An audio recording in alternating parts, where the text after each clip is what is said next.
Hey guys, so I guess this is what we gotta go through when we are running a shop and have somebody working for you that really don't care.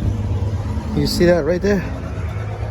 That's the position for the catalytic converter in the rear 2006 Honda Odyssey.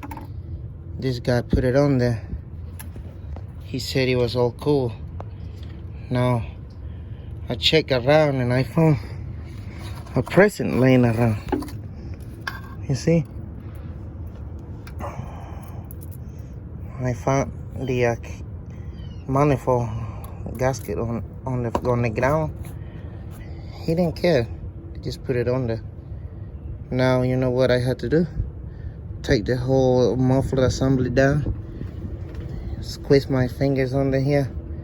Try to get the manifold out. Took the axle bracket right there out. All this work just because somebody didn't want to do a good job. It's bad, guys, when we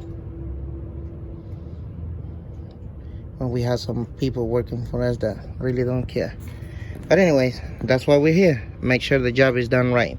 So I guess it don't really matter at the end of the day. But thanks for watching.